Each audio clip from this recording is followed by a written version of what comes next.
hello dyan sa aking mga amiga ka-viewers, followers ko. Ayan, andito ko ngayon sa school namin na kung saan malapit lang sa aming bahay, mga amiga. Sa school na kung saan ako ay dito nagtapos ng aking primary, mga amiga. Ayan, atin itong ikutin para makita nyo ng husto, mga amiga. Ayan, o diba, napaganda ng lugar na ito, mga amiga.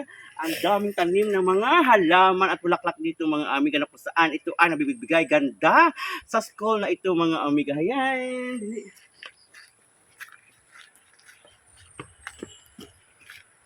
Amiga, at nakita ang mga colorful na disenyo na ito na kung saan ito ay galing sa mga lumang gulong ng sasakyan, mga amiga, di ba?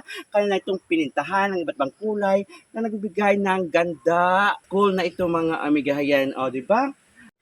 Alam nyo, mga amiga, ang school na ito ay lagi ko din pinagmamalaki dahil ba naman lagi din ito nananalo sa lahat ng mga contest sa small category, mga amiga, dahil ba naman sa makukulay at aktibo ng mga estudyante dito at malinis na paligid, mga amiga. Ayan, o di ba, nakita ninyo?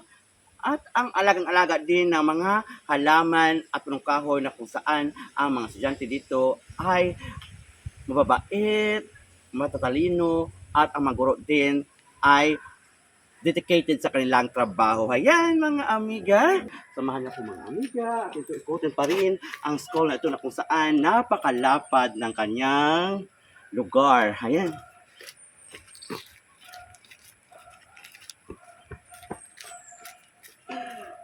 Ayan, mga amiga, nakita nyo ang isang bahagi ito ng school na ito na kung saan makita natin ng daming upuan. Ayan, mga amiga. O, diba?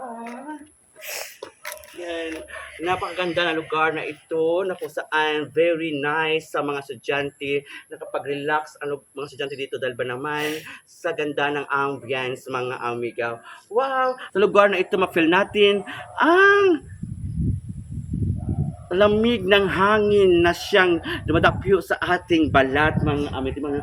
Di kasi nakapalibot ito ng mga punong kahoy at may pang mga tanim, mga amiga, na siyang nabibigay talaga ng lamig sa ating paligid, mga amiga. Ayan, sila ako sa pag-iikot, mga amiga. So, diba?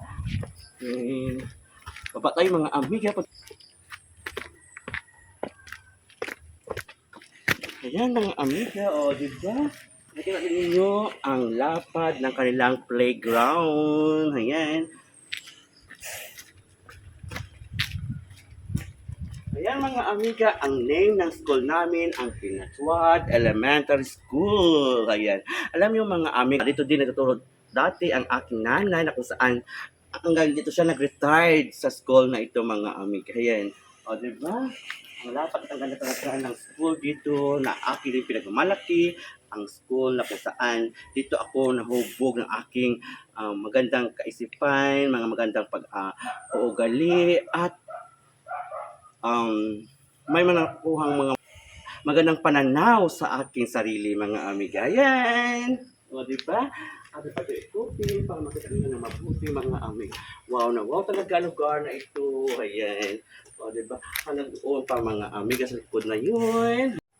Ayan, mga amiga, dito pa tayo sa school na ito na kung saan makita natin ang ibang bahagi nito na napakaganda talaga, mga amiga. Tingnan nyo, sundan nyo ako, mga amiga. Ayan, o, diba? Patong sa way tayo na naglalakad na ang ganda ng ating nilalakaran. Ayan, o, diba, mga amiga? Hello! Hanggang doon, mga amiga. Yan, ang lapad talaga at ang lawak ng school na ito, mga amiga. At napakadaming tanim ng mga puno. Ayan, na kung saan ito nabibigay din ng shade sa mga kabataan dito na nag-aaral. Ayan, kasi ang mga guro dito ay aktibo sa lahat ng mga bagay o aktibidades na kailangang ginagawa dito, na siya nabibigay din ng malaking suporta sa mga bata dito nag-aaral. Ayan, lahat dito ang mga guro at mga estudyante ay mayroon silang unity na mabigyan din ng kalagahan ang paligid ng kanilang paaralan. Ayan, yan yung napakalinis. Ayan. At maganda taga dito mga amiga, dito ay napaka-amazing place talaga mga amiga pag ito yung napuntahan. Sa ngayon mga amiga, bye-bye muna and see you again. Please share, likes, and comments at panood ng buo ang aking mga videos. Bye-bye! See you again!